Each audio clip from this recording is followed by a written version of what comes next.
नहीं है, ठीक है। चिकनी सतह है, चिकनी सतह पर हम इस तरह से कंचे को लुढ़काएंगे।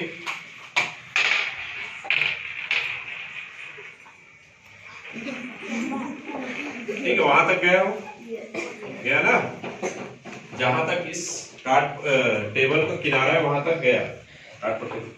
अब हम उसको इस कंचे को टाट पट्टी को बिछा करके अपन कंचे को लुढ़काएंगे। आगे बढ़ो, कंचे को फिर से टाट पट्टी बिछा करके लुढ़का कर देखते हैं कहां तक गया।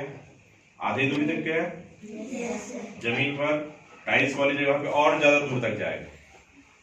ठीक है, तो कंचा क्यों रुका? एक खुरदरी सतह है जिस पर घर्षण ज्यादा होता है, चिकनी सतह पर घर्षण कम होता है। चिकनी सतह पर घर्षण कम होता है और खुरदरी सतह पर घर्षण ज्यादा होता है। जैसे सड़क यदि चिकना बने, टाइल्स लगा दे सड़क में, तो मोटरसाइकिल ज्यादा फिसलेगा ना। सड़क देखे हो नहीं? क्या सड़क चिकनी होती है? नहीं ना, उसको खुरदरी बनाई जाती है, चाहे डामर से बने या गिट्टी सीमेंट रेत से बने, उसको खुरदरी रखा जाता है। चिकना सड़क नहीं बनाया जाता ताकि हम ब्रेक लगाए तो गाड़ी आसानी से रुके, घर्षण जो है वहां पर ज्यादा हो। जितना ज्यादा घर्षण होगा गाड़ी उतनी आसानी से रुकेगी, और घर्षण कम हो मतलब चिकना सतह रखने से घर्षण बहुत कम होगा, गाड़ियां आसानी से रुकेगी नहीं, फिसलेंगी और बहुत सारी दुर्घटनाएं हो सकती है। ठीक है, घर्षण का उपयोग हम कई जगह पर देखते हैं। आइए हम एक प्रयोग करते हैं, पुस्तक को टेबल पर रख करके खिसकाते हैं। उसके बाद प्रिया से पूछेंगे किसमें ज्यादा ताकत लग रहा है। अब इसके नीचे हम क्या रख रहे हैं? पेन, पेंसिल, ये इस तरह से हमने रख दिया। रखने के बाद फिर इस पुस्तक को इसके ऊपर रखते हैं। अब प्रिया इसको खिसका कर देखो, इसमें आसानी से लुढ़क रहा है। पेन पेंसिल रखने पर आसानी से लुढ़क रहा है। बड़े बड़े पत्थरों को पहले मंदिर बनाने के लिए या मकान बनाने के लिए यूज किया जाता था, उसको मंदिर तक, जहां पर घर बनाना है वहां तक ले जाने के लिए इसी विधि का उपयोग किया जाता था। क्या उसमें यदि गोलाकार लकड़ियों का उपयोग किया जाता था, गोलाकार लकड़ियों का उपयोग किया जाता था, जिससे इसको आसानी से धकेलने से वह एक स्थान से दूसरे स्थान तक चली जाती है। ठीक, तो इसमें क्या होता है? ताकत कम लगता है। यदि हम बिना पेंसिल या बिना पेन का इसको धकेलने का प्रयास करते हैं तो उसमें ताकत ज्यादा लगता है। टमाटर की चटनी भी बन रही होगी।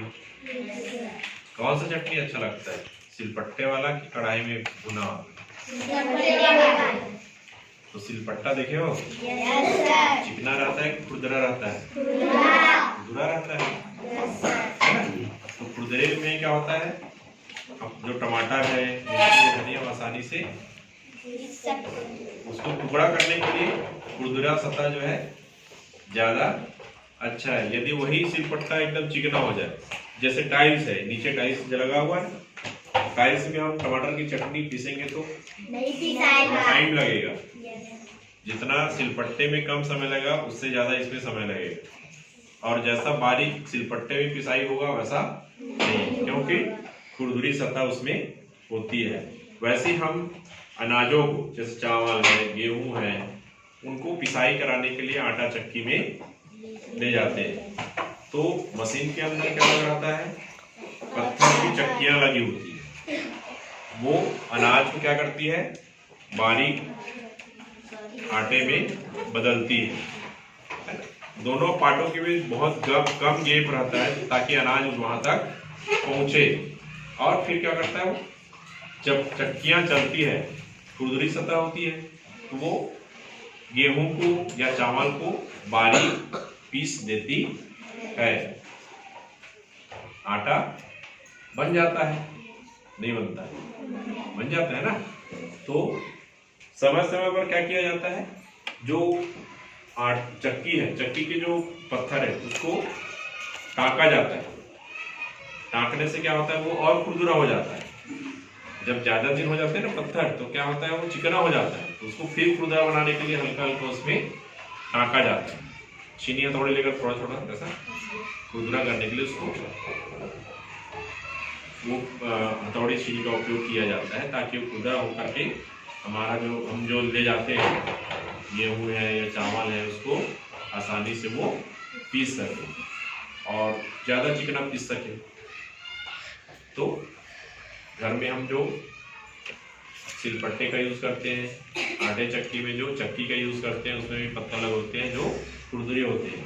तो ये आसानी से हम आटा गेहूँ को आसानी से आटे में बदल देता है पीस करके। हमें